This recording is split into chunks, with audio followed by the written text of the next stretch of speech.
আমাদের মুখে দাঁত দিলেন কে? না অন্য কেউ দাঁত দিয়েছে? কিন্তু এই দাঁত যখন ছোট আছিল, হুট করে 7 বছর বয়সে দাঁত হুলুল করে লড়ে পড়ে গেছে, তখন আমি আপনি দাঁত তুলে নিলাম, মায়ের কাছে দৌড়ে গেছি। মা যা বলেছে, মা আমার দাঁত পড়ে গেছে। মা তোর মা বলেছে, বাবা ওই দাঁত ইন্দুরের খুনত দিয়ে তুই ইন্দুর ক তোর দাঁত আমাকে দে, আমার দাঁত তুই নে। ইন্দুরের দাঁত রেলগাড়ির চাকা কি গরুর গাড়ি ছবি? ওই বুদ্ধি শুদ্ধি না পায় বলছে খুন্দর দিয়ে ক ইন্দুর তোর দাঁত আমাকে দে। আমার কোনো কোনো মাও কাছে পানির মধ্যে ফেলে দেয়া পুটির মাছ তোর দাঁত আমাকে দে, আমার দাঁত তুই নে। কি ভাই কি দাঁত? মানুষের মুখে কয়টা দাঁত?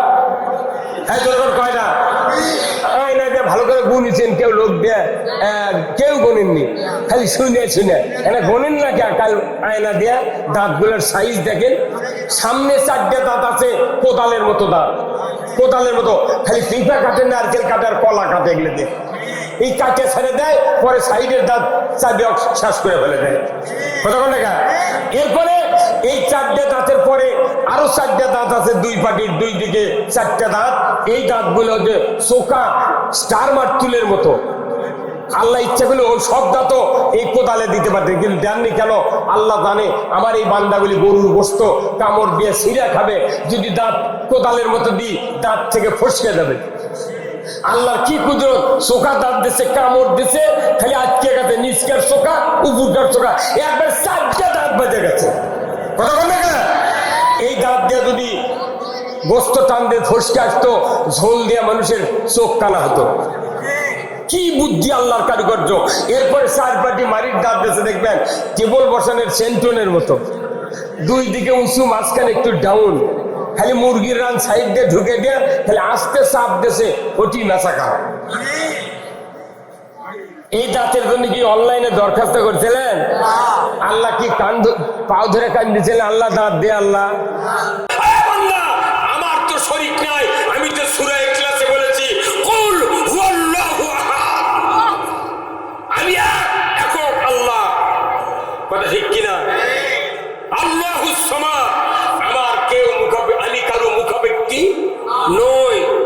লাম ইয়ালিদ ওয়া লাম ইউলাদ, আমি কাউকে জন্ম দেইনি, আমাকে কেউ জন্ম দেয় না। ওয়া লাম ইয়াকুল লাহু কুফুয়ান আহাদ, সকল কিছুর উপরে আমি একক অদ্বিতীয়, আমি লা শারীক, আমার সমকক্ষ, আমাকে কেউ জন্ম দেয় নাই, আমার কেউ নাই, আমি হলাম তামাম পৃথিবীর রব। কতক্ষণ লাগে? সূরা ইখলাস পড়লি তো লা শারীকা লাহ, আল্লাহ রুবুবিয়্যতের তাওহীদের সব পরিচয় পাওয়া যায়। কিন্তু সূরা ইখলাস পড়ে খালি কবর জিয়ারতের সময় দা বিসমিল্লাহির কুল আল্লাহ দিল্লাহ দুলাত কুবনা হয়ে গেছে। বড় কি বড় পরিচয়! এই কোরআন হাদিস আমরা পড়ে দেখেছি, 2টি বিষয় এই কোরআনের ভেতরে পাওয়া যায়। একটি হলো আল্লাহর আনুগত্য, আর একটি হলো রসুলের নেতৃত্ব। আল্লাহর আনুগত্য করে না, রসুলের নেতৃত্ব মানে না, এই লোকটির জন্য জান্নাতে যাওয়া যাবে না। বহু নেতৃত্ব মানছি আমরা, কিন্তু রসুলের নেতৃত্ব ভাইলট করে অ্যাভয়েড করে আমরা অন্য নেতৃত্ব কায়েম করার চেষ্টা করছি। আসতে হলে গাওয়াত। রসুলের নেতৃত্ব না মেনে জান্নাতে যাবেন এমন বেটাচল পৃথিবীত নেই। যদি দেওয়া যেত তাহলে কব্বরের মধ্যে শোয়ানোর সময় কি বলছেন আপনারা? বিসমিল্লাহ ওয়ালা মিল্লাতে রাসূলিল্লাহ। হে আল্লাহ, তোমার নাম নিয়ে এই মাইয়াতকে রসুলের দলে উঠে দিলাম। যেটা রসুলের দল তারই আবার নেতা রসুল নিজে। কথা ঠিক কিনা? রসুলের দলে উঠবেন কে? দুনিয়া নেতৃত্ব নবীর নামে না, বাটাম ফাটাবি। রসুলের নেতৃত্ব দুনিয়ায় মানলেন না, কবরের ভিতরে রসুলের দলে ঢুকলেন। মরা মানুষ নবী নিয়ে কি করবে? হুইল চেয়ার পাবি কোনটি? হুজুর কথা কন না কে কথা? আপনি ধলতা মারতেন আপনি? এগুলো কথা হুজুরকে মুখ লড়ে না। এমনি মুখ নেতার চরিত্র ফুলের মতো পবিত্র, নামাজ পড়ে না একক, গাঁজা খায় 7 রসুলের নেতৃত্বের কথা বললে মানুষের ঈমান পরিপূর্ণ শক্তিশালী হবে। আপনি রসুলের নেতৃত্ব মানবেন না, আপনি আল্লাহকে ভালোবাসতে পারলেন না। আপনি রসুলের অনুসরণ করলেন না, আল্লাহর পক্ষ থেকে গুনাহ মাফ পাবেন না। ডাইরেক্ট আল্লাহ কোরআনে বলছেন, কুল ইন কুনতুম তুহিব্বুনাল্লাহ, আল্লাহু আকবার। নবী আপনি বলে দিন, আপনার উম্মতেরা যদি আমি আল্লাহ আমাকে ভালোবাসে, তাহলে আপনার যেন অনুসরণ করে। ধরে কল সুবহানাল্লাহ। কার অনুসরণ? আল্লাহর অনুসরণ।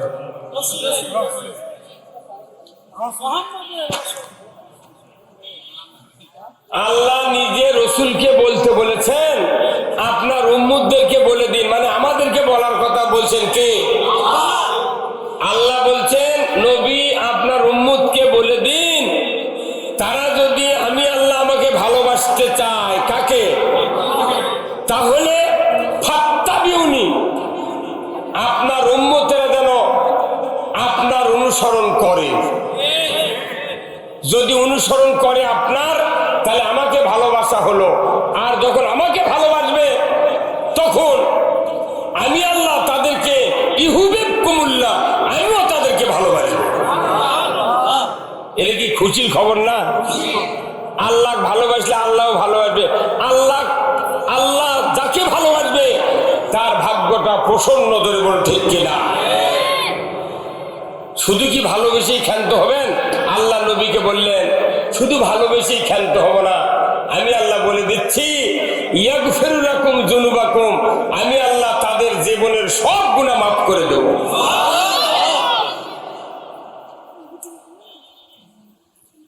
মস্ত বিপদ ফেলে দিলেন। ওইখানটা আজকে কিছু সাউন্ড হবে না তো।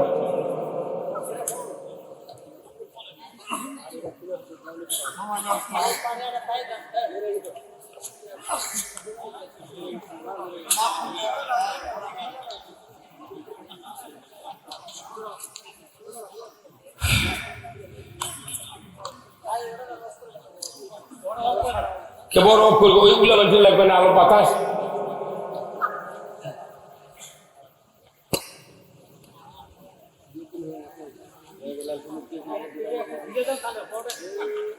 ভাই একটু থামেন করে। আমি কি বলছিলাম, যে আল্লাহ যদি কেউ ভালোবাসতে চান, তাহলে রসুলের অনুসরণ করতে হবে। কার কথা? গুনাহ যদি মাফ করে নিতে চান, রসুলের অনুসরণ করতে হবে। কথা ঠিক কিনা? আপনি যদি জান্নাতে যেতে চান, তাহলেও রসুলের অনুসরণ করতে হবে। তাহলে মেইন ফ্যাক্টর হলো রসুলের জীবন। এই হুজুরগুলো কথা বল না কেন? মেইন ফ্যাক্টর কি? রসুলের জীবন। রসুলের জীবন যার জীবনের সাথে মিল খাবে, সেই ব্যক্তি যাবে জান্নাতে। রসুলের জীবনের অর্থনীতি, সমাজনীতি, রাজনীতি, পারিবারিক নীতি, যুদ্ধনীতি, ব্যবসার নীতি, বৈবাহিক নীতি, যত জীবনের নীতি আছে রসুলের জীবনের সাথে পুরাটা আমাদেরও জীবন ওই নীতিতে চালাতে হবে। রসুল চালাচ্ছে সুদবিহীন নীতি, আর আমাদের কাছে সুদের কিস্তি চলিচ্ছে। কোন পাগল কয় জান্নাত দিবি আমাকে? এত নেতৃত্ব আমরা মানি, রসুলের নেতৃত্বের কথা বললি, কেউ কেউ মনে মনে কয় তাহলে হুজুর এখন রাজনীতি শুরু করলো। তুই রাজনীতি করবো, আমার করলে অসুবিধা কি? তুই মানুষের আইন দিয়ে রাজনীতি করিচ্ছ, আর আমরা আল্লাহ আইন দিয়ে রাজনীতি করতে চাই। আল্লাহ আইনের রাজনীতি ছাড়া জান্নাতে যাওয়া যাবে না। কেউ যদি জান্নাতে যেতে চায়, রাজনীতি করে জান্নাতে যেতে হবে। কেউ যদি জাহান্নামে যেতে চায়, রাজনীতি করে জাহান্নামে যেতে হবে। এখন বর্তমানে পৃথিবীতে মানুষের নেতৃত্বে মানুষগুলিকে ভালো বানানো হচ্ছে, মানুষের নেতৃত্বে মানুষগুলিকে খারাপ বানানো হচ্ছে। তাহলে এই নেতাকে যদি পরিণতি, লাস্ট পরিণতি কি হবে, এটা কোরআনে আছে না নাই? হ্যাঁ, তাহলে আগে নেতাকে বোঝা লাগবে কোন লাইনে নেতৃত্ব দিতে হবে। কতক্ষণ ওই যে মহিলারা বলে, বুঝছেন, ওই যে বাড়ি ঘর লেপে না ভাই মহিলারা, দেখবে সারা বাড়ি লেপে আছে, দুয়ারের কাছে কাঁদো।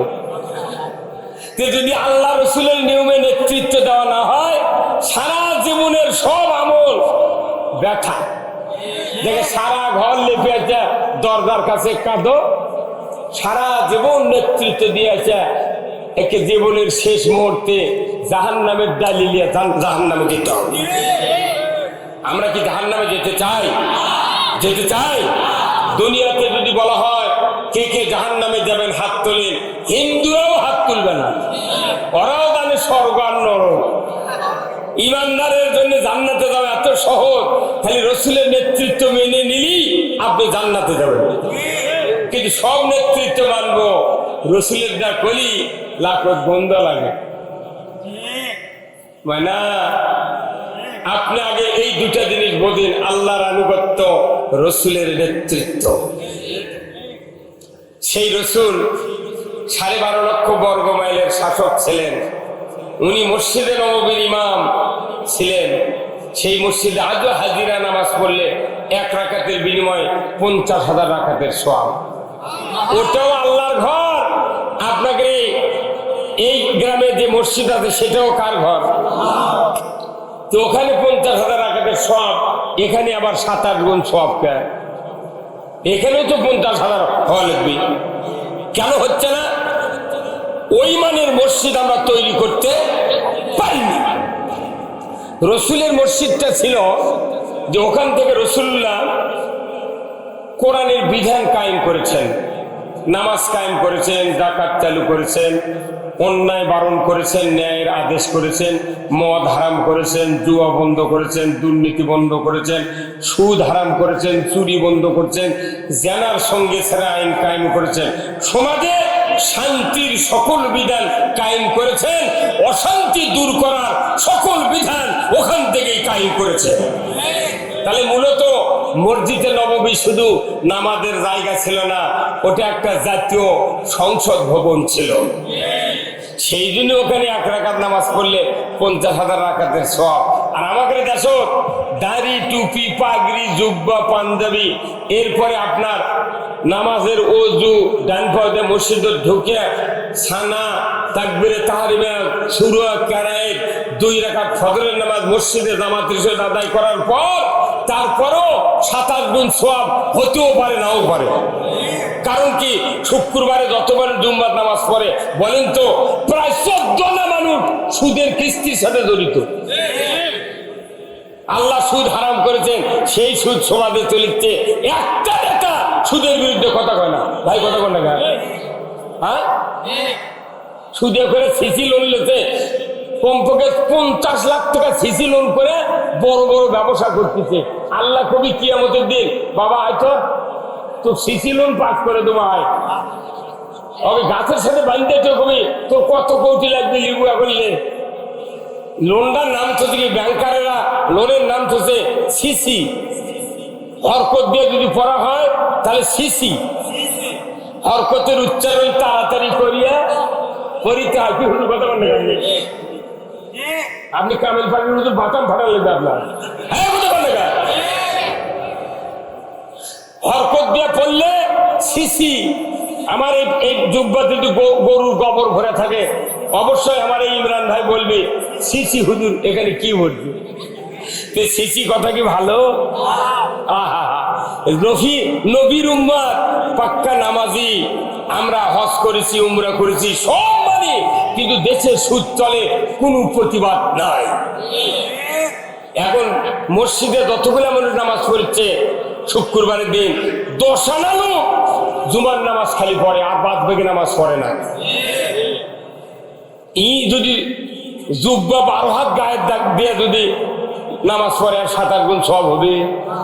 তো কে কথা একদিনে 1 ওয়াক্ত নামাজ পড়বে? ইমামের বেটা বেনামাজি, মুয়াজ্জিনের বেটা বেনামাজি। মুয়াজ্জিন 10 বছর হলে মুয়াজ্জিন আযান দেয়, গ্রামের মানুষ আযান শুনে মসজিদে যায়, ওর বেটা একটাও জুম্মা যায় না। মোতাল্লি বছরের পর বছর মোতাল্লিগিরি করছে, ওই ফজরের সময় একদিনও জুম্মা যায় না। কি লাভ? কি লাভ? আমি বক্তৃতা করে কি লাভ? আল্লাহর আনুগত্য, রসুলের নেতৃত্ব ছাড়া এই পৃথিবীর জমিনে নামাজ কায়েম হবে না, সুদ বন্ধ হবে না, চুরি বন্ধ হবে না, জানা বন্ধ হবে না, মদ, জুয়া, লটারি, কোন অন্যায় বন্ধ করার ক্ষমতা নাই। কি ভাই কথা বল না গান? অনেক মানুষ আছে মুখ খোলে না, কি যারা একটু 2-4 জন অবোধ গবদ তারা কয় ঠিক, আর যারা একটু চালাক তারা হুজুরকে দিক থেকে কাল্লা ঝোকায়। তার মানে এই অন্তরের বিরুদ্ধে, আর মুখ দিয়ে হুজুর বুঝায় আছি তোমার সাথে, বাটাম ফাটাবি খালি মরে দেয়, ফাটিয়ে ফেলে দিবে আল্লাহ। তোমার এতগুলো সুযোগ সুবিধা, জীবন যৌবন, কিডনি, হাত পা, হাত মুখ দাঁত জিহ্বা, তোমাকে যে সম্পদ দেওয়া হয়েছে এমনি এমনি ছেড়ে দেওয়া হবে না। সেই রসুলের নেতৃত্ব আজ থেকে 1500 বছর আগে যারা গ্রহণ করেছিলেন তারাই রসুলের সাহাবী হয়েছিলেন। আমরা রসুলের উম্মত হতে চাই, কিন্তু নেতৃত্ব মানতে নারাজ। নেতৃত্ব না মানলে তো উম্মত হওয়া যায় না, যায় ভাই? যায় যায়। আজকের এই কোরআনের মাহফিলের সম্মানিত সভাপতি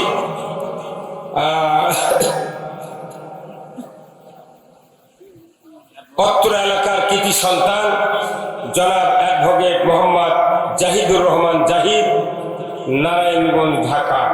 আল্লাহ ভাইজানকে উমারের মতো যোগ্যতা দিক, বলুন আমিন। সহ সভাপতি বৃন্দ 6 জন, জনাব মোহাম্মদ ইশারত আলী মন্ডল, জনাব মোহাম্মদ ডাক্তার দেওয়ান ইবনে আব্দুল রাব্বি, জনাব মোহাম্মদ আব্দুল মান্নান, জনাব মোহাম্মদ ইবনে জোবায়ের ভুট্টু ভাই, জনাব মোহাম্মদ কাউসার শহীদুল্লাহ ভুট্টু, জনাব মোহাম্মদ আব্দুল খালেক। এই 6 জন ভাইকে ইসলাম, কোরআন এবং দ্বীন বোঝার তৌফিক দান করুন। আজকের মাহফিলের সম্মানিত প্রধান অতিথি, বিশিষ্ট রাজনীতিবিদ, বিশিষ্ট সমাজসেবক, বিশিষ্ট ব্যবসায়ী জনাব মোহাম্মদ আনিসুর রহমান, সাবেক চেয়ারম্যান, দুবলহাটি ইউপি। আল্লাহ ভাইজানকে মানুষের দরজায় দরজায় শান্তির বার্তা পৌঁছে দেওয়ার তৌফিক দান করুন, বলুন আমিন। আজকের মাহফিলের সম্মানিত মেহমান 8 জন, আল্লাহ সকলকে দ্বীনের পথে কবুল করুন, আল্লাহ জোরে বলুন আমিন। আজকের মাহফিলের বিশেষ অতিথিবৃন্দ অনেকগুলি, আল্লাহ সকলকে ইসলাম বোঝার তৌফিক দান করুন, বলুন আমিন। প্রধান মেহমান বলেছি, এরপরে আজকের মাহফিলের সম্মানিত মেহমান বৃন্দ আলহাজ মাওলানা মোহাম্মদ নুরুল ইসলাম জিহাদি, শিক্ষা সচিব, সনননগর, পোরশা। আল্লাহ ভাইজানকে ইসলাম বিজয়ের জন্য কথা বলা তৌফিক দান করুন, বলুন আমিন। হাফেজ কারি মোহাম্মদ মহসিন হোসাইন, পেশ ইমাম ও খতিব, হারিয়াগাছি উত্তরপাড়া জামে মসজিদ। আল্লাহ ভাইজানকেও দ্বীনের জন্য কবুল করুক, বলুন আমিন। মঞ্চে বসা সুধীবৃন্দ, সামনে বসা মুরব্বিনে কেরাম, হাজী সাহেবগণ, বিভিন্ন মসজিদের ইমাম, মুয়াজ্জিন, মুক্তাদি সহ বিভিন্ন রাজনৈতিক দলের নেতৃবৃন্দ, যুবক ভাইরা, প্রাইমারি, মাদ্রাসা, হাই স্কুল, কলেজের শিক্ষক মহোদয়গণ, ছাত্র ভাইরা, পর্দার অন্তরালে হাজারো মা বোনেরা, আজকের এই মাহফিলে উপস্থিত কচি কাচারা এবং প্রচার মিডিয়ার সম্মানিত মাইকালা এবং ভিডিওম্যান ভাইরা, সবার প্রতি আমার সালাম। আসসালামু আলাইকুম ওয়া রাহমাতুল্লাহি ওয়া বারাকাতুহু। কেমন আছেন আপনারা? আমার কথা কি শুনতে পাচ্ছেন? বোঝা যাচ্ছে? আলহামদুলিল্লাহ। আমরা কিছুক্ষণ সময় আল্লাহর পথে ব্যয় করবো, যখন আল্লাহুম্মা আমিন। কিছুক্ষণ সময় উঠতে উঠতে অনেক দেরি হয়ে গিয়েছে, তো যাই হোক, আমি আপনাদেরকে যে কথাগুলি বলছিলাম, আল্লাহ তাআলা কোরআনুল কারীম নাযিল করেছেন, বিভিন্ন ইবাদত মানুষের কাছ থেকে আল্লাহ পেতে চান, ধরে বলুন ঠিক কিনা? মানুষ আর জিন, এই দুটা মখলুকাত পৃথিবীতে আল্লাহ পাঠাচ্ছেন, আল্লাহর গোলামি করতে হবে। এখন গোলামি যে কয়েকদিন আগে 1 মাস করলাম, সেই মাসের নাম কি? কয়েকদিনে 1 মাস গেল, এবার 30 দিন হতা। হুজুর কি রে, 29 দিন হতে রোজা, 30 দিন কবে? এটা গোনা দিন। 29 দিনে 1 মাস ইবাদত গেছে, সুবহানাল্লাহ। রোজার ইবাদত কয়দিন? 1 মাস 29 দিন ধরে হয়, 30 দিনে মাস কিংবা 29 দিনের মাস, আরবি মাস, রোজা 1 মাস। আচ্ছা, এরপরে হজ করলে কয় মাস? 1.5 মাস, 54 দিন। কথা ঠিক কিনা? আপনি হজে যাবেন, 54 দিনে হজ শেষ হয়ে আসবে। উমরা যাবেন 15 দিন। কয় দিন? 15 দিন। আপনি কুরবানি করবেন, একটা গরু খাসি জব করতে 10 মিনিট লাগে। আপনি নামাজ আদায় করবেন, 24 ঘন্টার মধ্যে 1 ঘন্টা লাগে নামাজ আদায় করতে। আবার জোরে কয় না, ঠিক পারে? আপনি কথা না বললে তো আমার কথা বুঝতে পারবেন না। এটা কি ইবাদত? কথা ঠিক কিনা? এটা মাস চুক্তি, ঘন্টা চুক্তি, দিন চুক্তি, এগুলো ইবাদত। এরপরে আপনি খাতনা করবেন, এটা একটা ইবাদত। খাতনা করতে 10 মিনিট লাগে, খালি বসবি কাটবি। এই কথা কোন টাকা? এবার জানাজা একটা ইবাদত, নামাজ যেহেতু, জানাজা করতে 7 মিনিট লাগে। কথা বল। আচ্ছা, এরপরে আপনি ইতিকাফ করবেন, 10 দিন লাগে। কেউ যদি 10 দিন না পারে 3 দিনও লাগে। কথা ঠিক কিনা? এরপরে আসেন, আপনি যে ইবাদত করবেন নামাজ, তার জন্য ওযু করাও ইবাদত। ওযু করতে 10 মিনিট লাগে, পবিত্রতা ছেড়ে ওযু করতে 10 মিনিট।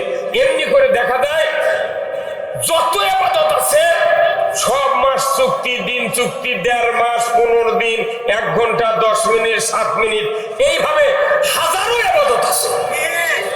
একটা রাস্তার কাঁটা পড়ে আছে, এই কাঁটার হাত দিয়ে তুলে বাইরে ফেলে দিতে 1 মিনিটও লাগে না।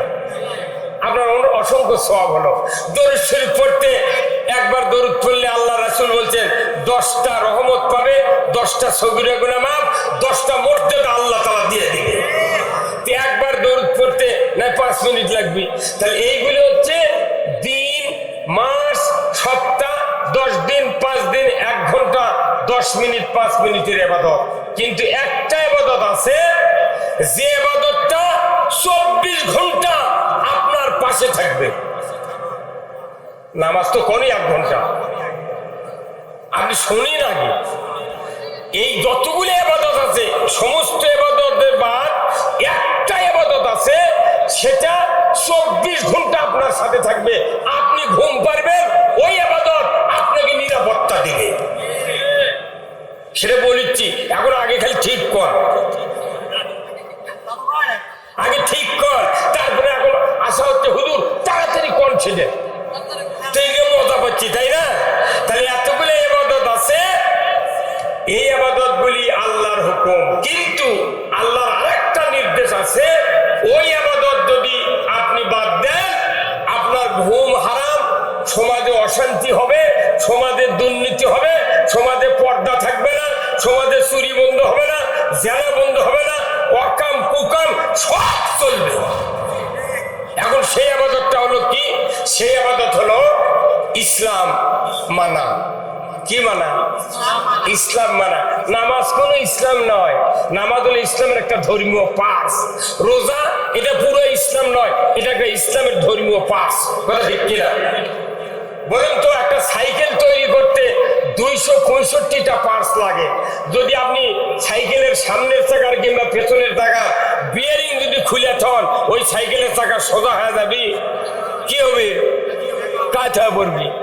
টায়ার আবার দাও ফ্রকের সাথে ঠেকে দেবি, আপনার চালানি কত কত কেন বাড়ি?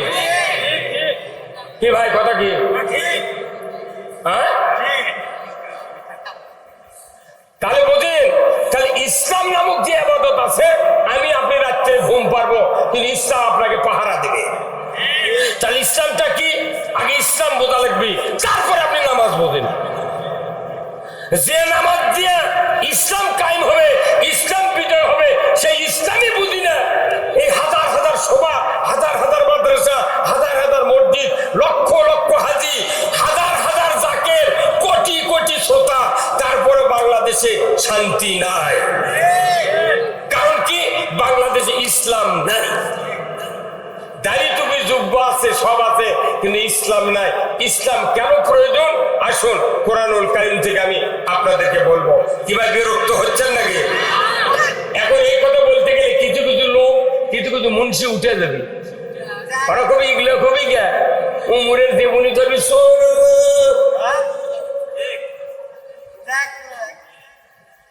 আমার ভাইরা, ইসলাম 24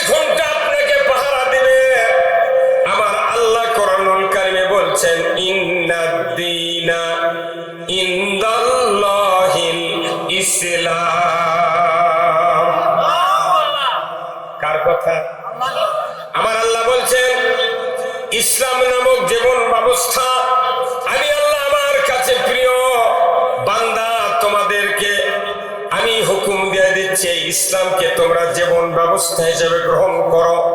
যদি ইসলামকে জীবন ব্যবস্থা হিসেবে যদি গ্রহণ করো, আমি রব্বুল আলামিন বলে দিচ্ছি ইসলাম ছাড়া, এই ইবাদত ছাড়া যত ইবাদত আছে আমি কবুল করব। যতক্ষণ ইসলাম গ্রহণ করবে তখন তোমাদের ইবাদত কবুল করব। ইসলাম গ্রহণ করবে না, একটা ইবাদত আমার দরবারে কবুল হবে না। কত মানুষ কত ইবাদত করছে, কিন্তু ইসলাম যদি আপনি আমি না মানি, ইসলামের পক্ষে যদি না থাকি, একটা ইবাদত আল্লাহ কবুল করবে না। আল্লাহ কোরআনে বলছেন ওয়ামাই ইয়াবতাগি গায়রাল ইসলামি দীনান ফালাই ইউকবালা মিনহু ওয়া হুয়া ফিল আখিরাতি মিনাল খাসিরিন। আমার আল্লাহ বলছেন ইসলাম নামক জীবন ব্যবস্থা আমি তোমাদের জন্য পছন্দ করেছি বান্দা। এই ইসলাম যদি তোমরা পছন্দ না করো, ইসলাম যদি গ্রহণ না করো, ইসলামের জীবন ব্যবস্থা যদি না মানো, ইসলামের পক্ষে যদি না থাকো, ইসলাম বিজয়ের জন্য যদি তুমি সংগ্রাম না করো, ইসলাম যদি তুমি প্রত্যাখ্যান করো, ইসলামকে বাদ দেয়া মানুষের তৈরি করা জীবন ব্যবস্থা মানবে, আমি আল্লাহ বলে দিচ্ছি ইকুবালা মিনহু, তোমাদের কাছ থেকে কোনো ইবাদত কবুল করা হবে না। হাজারো ইবাদত, টাটকা ইবাদত, রোজা গেল, জুমার নামাজ আজকে গেল, 5 ওয়াক্ত নামাজ গেল, নফল ইবাদত গেল, কুরবানি গেল, কত ইবাদত করছি। আল্লাহ ডাইরেক্ট বলেছেন ইসলামের পক্ষে থাকলে, ইসলাম মেনে নিলে তোমাদের ইবাদত কবুল করা হবে। যদি ইসলাম মেনে না নাও, একটা ইবাদত কবুল করা হবে না। কার কথা? আল্লাহর কথা। তাহলে সেই ইসলামটা আমাদের দেশে আছে ভাই। এখন ইসলামটা জীবন ব্যবস্থা। ইসলাম কি? আপনি রাত্রে ঘুমালেন, আপনার গোয়ালে গরু আছে, কি আছে? গরু আছে। আপনার ঘরের বারান্দাতে আছে মোটর সাইকেল, 4 লাখ টাকার হচ্ছে আপনার R15। আঙ্গিনের মধ্যে সাইকেল আছে। দেশে ইসলাম নাই, আপনি লাখ দেখে ঘুম পাড়িচ্ছেন, চোর পাচির উঠে আছে, হুন্ডা বার করলে চলে গেছে। কত করে গায়ে এ চুরি হয় কি হয় না? গরু চুরি হয় কি হয় না? তাহলে ইসলাম আপনাকে পাহারা দেবে। ইসলামটা কি? আল্লাহ কোরআনে বলছেন ইসলামী জীবন ব্যবস্থা যদি তুমি মানো, ওয়াসারিকু ওয়াসারিকাতু ফাক্তাউ আইদিয়াহুমা, চোর আর চন্নি যদি ধরা পড়ে, 5টা গ্যারান্টির পর খাদ্য, বস্ত্র, চিকিৎসা, শিক্ষা, বাসস্থান, এই 5টা গ্যারান্টির পর দুনিয়ার কোন মানুষ, নারী হোক পুরুষ হোক, যদি চুরি করে, আমার আল্লাহ বলেছেন তাদের হাতটা কেটে দাও। কি কেটে দাও? হাত। কখন কাটার বিধান? যখন খাদ্য, বস্ত্র, চিকিৎসা, শিক্ষা, বাসস্থান। বলুন তো, একটা মানুষ যদি খাওয়ার গ্যারান্টি দেওয়া হয়, চিকিৎসার গ্যারান্টি, লেখাপড়ার গ্যারান্টি, বাসস্থানের গ্যারান্টি, শিক্ষার গ্যারান্টি দেওয়া হয়, এই লোক কি চুরি করবে? ওই খালি কবে ভাত খাবার মজা নামাজ পড়বো, চুরি করে মানে হাত কেটে খাই মরমরে। এই হুজুর কত কোন টাকা চেনামাজ ওদের বক্তৃতা করে কি করবেন? চুরি আগে বন্ধ করা লাগবে। কি চেয়ারম্যান সাহেব, চেয়ারম্যান সাহেব এক্ষুনি বক্তৃতা গেল, খালি বক্তৃতা শুনলে ইসলামের অনুশাসন মানা লাগবে। যে ইসলামের অনুশাসনে 1 নম্বরেরও সমাজের নিরাপত্তা দেবে চুরি বন্ধ করার আইন। 10টা গ্যারান্টি আল্লাহ কোরআনে দিয়েছেন। সারা পৃথিবীতে ইহুদি, নাসারা, খ্রিস্টান, কাফের, মুশরিকের দেশে চলে যান, মধ্যপ্রাচ্যে আরব আমিরাতের ভেতর চলে যান, Kuwait, Bahrain, Iran, Sudan, Malaysia সহ সারা পৃথিবীর বড় বড় দেশে চলে যান। প্রায় দেশে এই সরকার 5টা গ্যারান্টি দেয়, খাদ্য, বস্ত্র, চিকিৎসা, শিক্ষা, বাসস্থান। আর বাংলাদেশে এই গ্যারান্টি নাই। করছে না গরিব দেশ, তুই গরিব দেশ তো তুই টাকা তো চুরি করে নিয়ে গেল গা।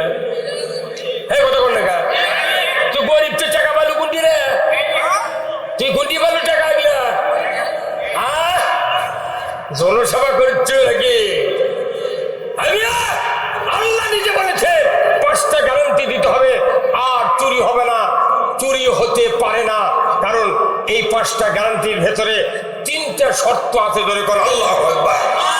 3টা শর্তের ভেতরে 1 নাম্বার হলো আপনাকে এই বাংলাদেশে যত দরিদ্র আছে, যত অভাবী লোক আছে, এদের অভাবকে $0 নিয়ে যেতে হবে।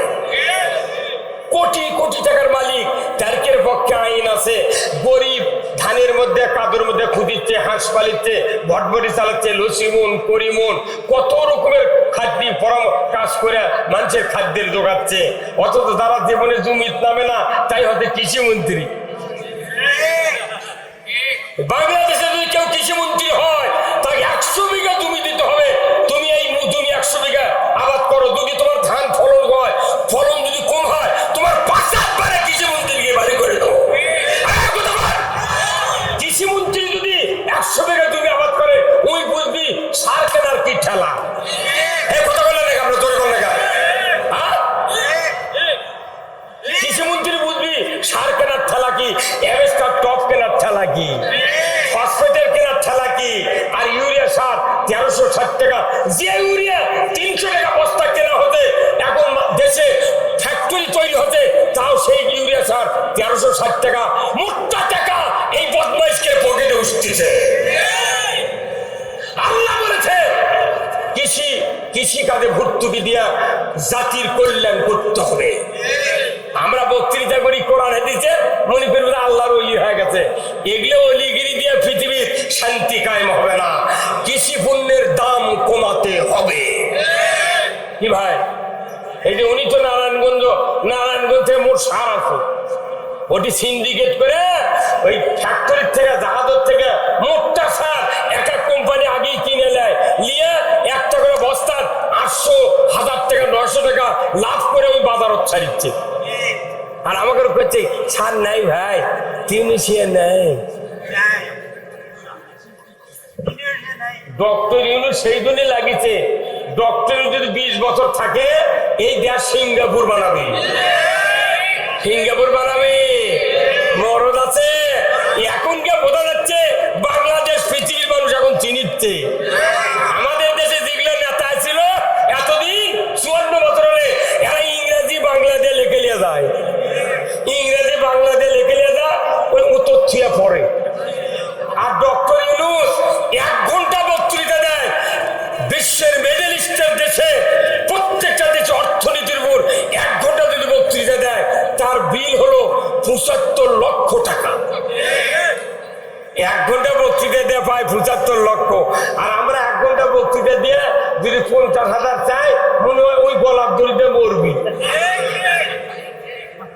পাগল, খালি দোয়া করেন ডক্টর ইউনূস যাতে 20 বছর থাকে। একদিনও আর 5 বছর যদি ইউনূস থাকে, 1 সেকেন্ডের যদি কারেন্ট যাবে না। রোজার ভেতর কারেন্ট গেছে, এই গত 16 বছর তারাবি পড়তে দেয় নাই, ইফতার করতে দেয় নাই। এখনই নির্বাচনের সরকার হবি, খালি মামলা দিবি, খালি মামলা। আমি মায়নাকে মামলা খাচ্ছি, বাবা তুই চালা। কারেন্টের বিল কমাবে, থামেন। এই দেশের পণ্য দেশে তৈরি হচ্ছে। ভেড়ামারা, বিহিগ্রাম, বিভিন্ন জায়গায় বিদ্যুৎ কেন্দ্র আছে, লক্ষ লক্ষ টাকার তেল দিয়ে বিদ্যুৎ তৈরি হচ্ছে, অথচ বাংলাদেশে 100 ইউনিটের এক দাম, 200 ইউনিটের আরেক দাম, 300 আবার ভেউ গেছো।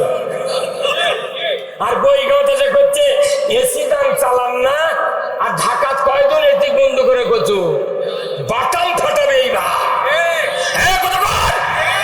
গরিব মানুষ এসি চালালে কয় তুমি এসি লিখছে পল্লী বিদ্যুৎ অবস্থা অনুমতি লাও, যে ঢাকাত বাড়ি বাড়ি পায়খানাত লাগে তো সেগুলো কি ওদের এসির বিল ওঠে না। বইগার ছোট মানুষ, কৃষক মানুষ, আমার হিসাবে কৃষকের বাড়িতে 4টে করে এসি থাকতে হবে, কারণ এরা মানুষের খাদ্য জোগায়। কি চেয়েবেন স্যার?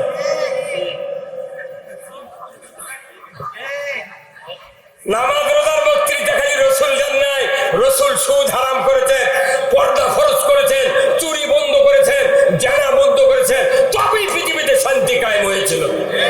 আমরা খালি সল্লুল্লাহ দিয়া খালি নামাজ পড়বেন, দাঁড়িয়ে দেখবেন, ওযু ভালো করে করবেন, কি মানে সমাজ শান্তি পাবে ইসলাম বিজয় হলে। আপনি ইসলাম মানবেন, ঘরে ঘুমিয়ে থাকবেন, চোরের হাত কাটার আইন কায়েম হবে। একটা চোর দরজা ভেঙে আপনার হুন্ডা গরু মসজিদের জুতাও চুরি করতে সাহস পাবে না। আমরা এই ইসলাম চাই, কথা ঠিক কিনা? আমরা এই ইসলাম চাই। আমরা মানুষের তৈরি ইসলাম চাই না, আল্লাহর পাঠানে ইসলাম চাই। এই ইসলাম বাংলাদেশে কায়েম হোক। কারা কারা চান দুহাত তুলে আল্লাহকে দেখা। লিল্লাহে তাকবীর, নারায়ে তাকবীর, আল কোরআনের আলো। ভরত জানলে হবে। নবী কোরআন দিয়ে সংসদ চালাচ্ছেন 10 বছর। আমাদের এই কোরআনের ইসলাম যতক্ষণ সংসদে না যাবে ততক্ষণ এদেশের বাড়িতে শান্তি হবে না। তাহলে আল কোরআনের আলো কি বলতে পারবেন না? আল কোরআনের আলো দুনিয়ার মুসলিম, বাংলার মুসলিম, নওগাঁর মুসলিম, দুবলহাটির মুসলিম। লিল্লাহে ইসলামের পক্ষে থাকতে হবে। আপনার জীবনের সব গুণ আল্লাহ মাফ করে দেবে। আর ইসলামের পক্ষে না থাকলে, ইসলামের যদি গ্রহণ না করেন, একটা ইবাদত কবুল আল্লাহ করবেন না। তাহলে আমাদের এই খাটাখাটনি ব্যথা ব্যথা এই যে যারা হজ করতে যায়, হজের সময় বলুন তো, যখন হাজি ক্যাম্পে যায় ঢাকায়, তখন হাজি সাহেবরা বলে আল্লাহুম্মা লাব্বাইক লা শারিকা লাকা লাব্বাইক ইন্নাল হামদা ওয়ান নি'মাতা লাকা ওয়াল মুলক লা শারিকা লাক। কথা ঠিক কিনা? হাজি সাহেবের কাফনের কাপড় ডান বগলের তলে দিয়া বাম কাঁধের উপর দিয়ে ফেলে দিয়া ওই যে তালবিয়া পাঠ শুরু করছে, মদিনার থেকে প্লেনের তলা পর্যন্ত এই তালবিয়া পাঠ করে। কথা ঠিক কিনা? তাহলে এই তালবিয়ার অর্থ কি? আল্লাহুম্মা লাব্বাইক, আল্লাহ আমি বান্দা হাজির। আল্লাহ তখন বলে বান্দা কি বলো? তখন বান্দা বলে লা শারিকা লাক, তোমার কোনো শরীক নাই। আল্লাহ বলে বান্দা 60 বছর বাংলাদেশে থাকলে আর হজ করবে না, বুড়ো বয়স একদিন কি আসে করতো লা শারিকা লাক, তোমার কোনো শরীক নাই। একদিন কি তুই বুঝিস নি? হজ করবে তো বুড়ো করছে লা শারিকা লাক, তুই একদিন করলু কি রে? এই ভাই কথা কোন জায়গায়? তুই একদিন করলু কি? হজ করবে যায় ওই যুব্বা গাঁত দিচ্ছে, এতদিন শার্ট প্যান্ট সাফারি গাঁত দিয়ে ওই টাইট ফ্যান জিন্সের ফ্যান ভিন্ডে মরে গেছে, মরার আগে করছে যুব্বা গাঁত দেবো। অত সহজ নয়। এখানে বলা হচ্ছে তোমার কোনো শরীক নাই। তখনই আল্লাহ রাগ করে বলে বান্দা তোমার এত বড় শহর, তুমি জন্ম থেকে 60 বছর পর্যন্ত তুমি যুবক হলে বৃদ্ধ হলে হজে দেশে তুমি একদিনকে বলছিস যে তোমার কোনো শরীক নাই। আরে বান্দা আমার তো শরীক নাই, আমি তো সূরা ইখলাসে বলেছি কুল হুয়াল্লাহু আহাদ, আমি একক আল্লাহ। কথা ঠিক কিনা? আল্লাহুস সামাদ, আমার কেউ আমি কারো মুখাপেক্ষী নই। লাম ইয়ালিদ ওয়া লাম ইউলাদ, আমি কাউকে জন্ম দেইনি, আমাকে কেউ জন্ম দেয় না। ওয়া লাম ইয়াকুল লাহু কুফুয়ান আহাদ, সকল কিছুর উপরে আমি এক অদ্বিতীয়, আমি লা শারিক, আমার সমকক্ষ, আমাকে কেউ জন্ম দেয় নাই, আমার কেউ নাই, আমি হলাম তামাম পৃথিবীর রব। কতক্ষণ লাগে সূরা ইখলাস পড়লি তো লা শারিকা লাক, আল্লাহর রুবুবিয়্যতের তাওহীদের সব পরিচয় পাওয়া যায়। কিন্তু সূরা ইখলাস পড়ে খালি কবর জিয়ারতের সময় দা বিসমিল্লাহির কুল আল্লাহু বিল্লাহ দুলা কুবনা হয়ে গেছে। বড় কি পড়া পড়িচ্ছে 3 দুয়ার বলে খতভাবে এগুলা ইলা দুলাত কয় আসল ভাবে কওয়ালে বিকল্প ঠিক না। তাহলে এরপরে বলেছে যখন দেখলো আল্লাহ খেপে যাচ্ছে, তখন বান্দা আবার বলেছে ইন্নাল হামদা, সমস্ত প্রশংসা তোমার হে আল্লাহ, নিশ্চয় তোমার সমস্ত প্রশংসা। যদি বল সুবহানাল্লাহ, প্রশংসার সমস্ত কার? আল্লাহ কোরআনে বলছেন আলহামদুলিল্লাহি রাব্বিল আলামিন। আল্লাহ বলেছেন বান্দা তোমরা বলো সমস্ত প্রশংসা সৃষ্টিকর্তা রবের নামে। ধরে কোন আল্লাহু আকবার। দুনিয়ার কোন মানুষ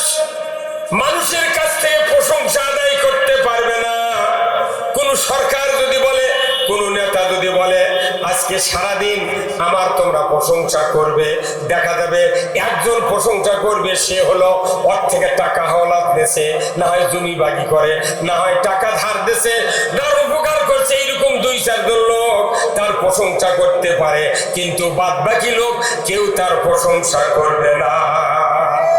কিন্তু আমার আল্লাহ বলেছেন আলহামদুলিল্লাহি রাব্বিল আলামিন, আমরা আল্লাহর পক্ষ থেকে অর্ডার পেয়েছি, হে দুনিয়ার মানুষ আমার প্রশংসা করো, আমি আল্লাহ আমার প্রশংসা করো, কারণ আমি সারা পৃথিবীর সৃষ্টিকর্তা, লালনকর্তা, পালনকর্তা, আইনদাতা, বিধানদাতা, রিজিকদাতা, যৌবনদাতা, স্ত্রীদাতা, জমিদাতা, আমদাতা, জামদাতা, বালুদাতা, মাটিদাতা, ডিজেল, কেরোসিন, রবার, লোহা, সোনা, তামা, পৃথিবীর জমিনে যত কিছু আল্লাহ দিয়েছেন, আল্লাহ ছাড়া কি কেউ দাতা আছে?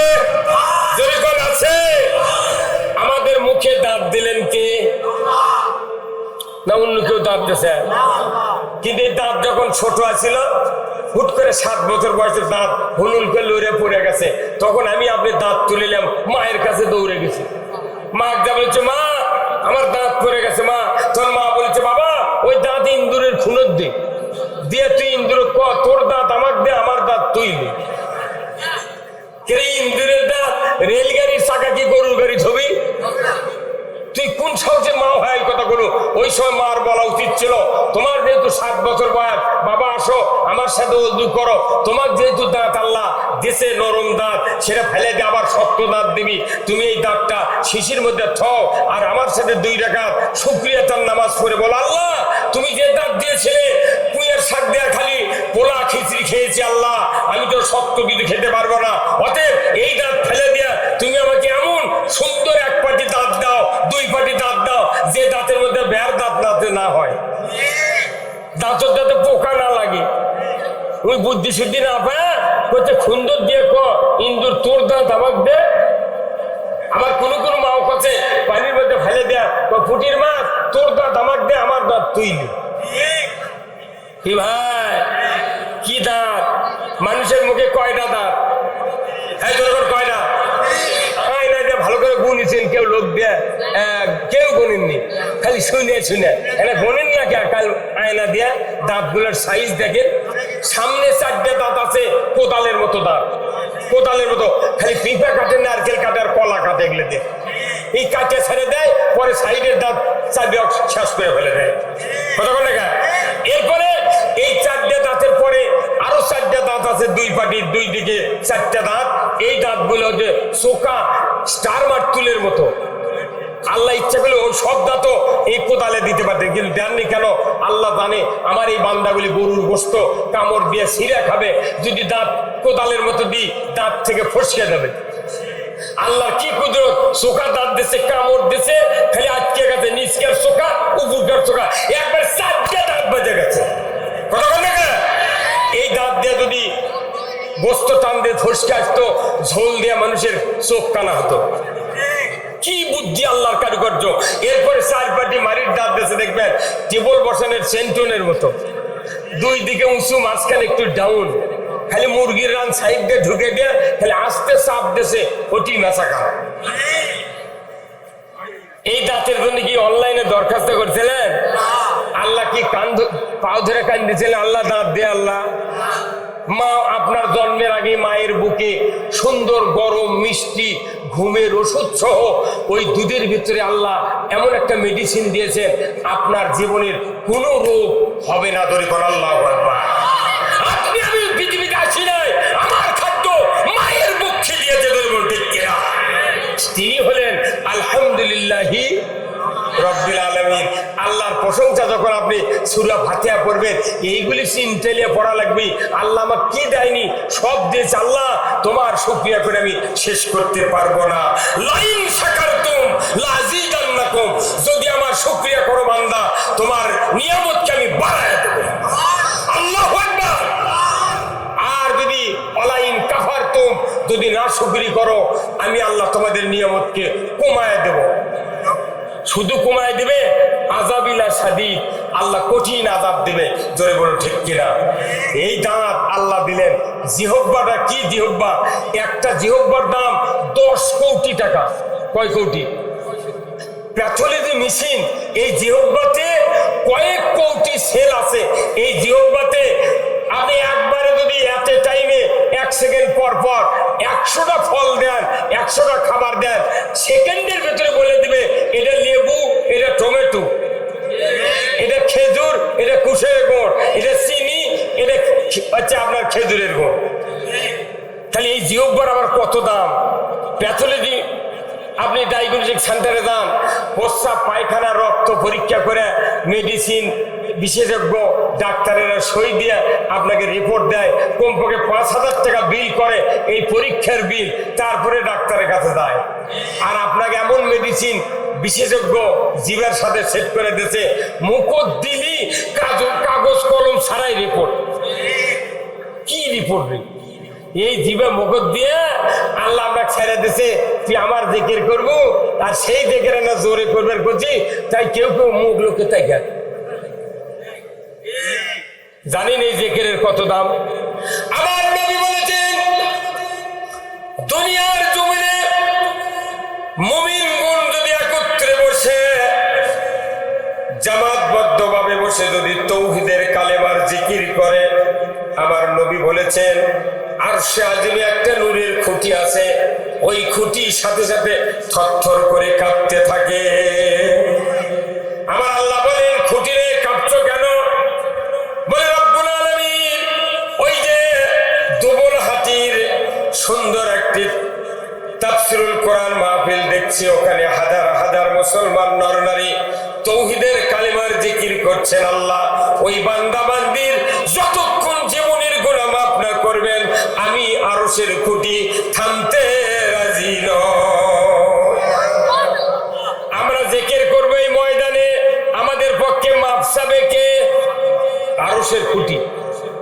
আরশের খুঁটি মাফ চাবি। আল্লাহ এই দরখাস্ত যখন আরশের খুঁটি আল্লাহর কাছে দেয়, আল্লাহ কবুল করেন। ধরে করেন আলহামদুলিল্লাহ। স্বতঃস্ফূর্ত ভাবে আল্লাহর জিকির যদি করতে না পারি, আমাদের মুখের জড়তাও দূর হবে না। কথা ঠিক কিনা? একটু জোরে জিকির করেন না 1 মিনিট। লা ইলাহা জোরে, লা ইলাহা জোরে, লা ইলাহা জোরে, লা ইলাহা লা। আমি না করে আপনারা কন্যা বাড়ি লা ইলাহা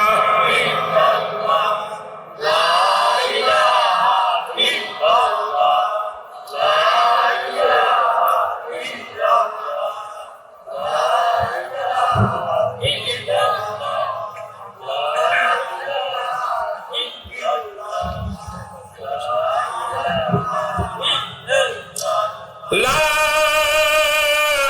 ইলাহা ইল্লাল্লাহু মুহাম্মাদুর রাসূলুল্লাহ সাল্লাল্লাহু আলাইহি সাল্লাম।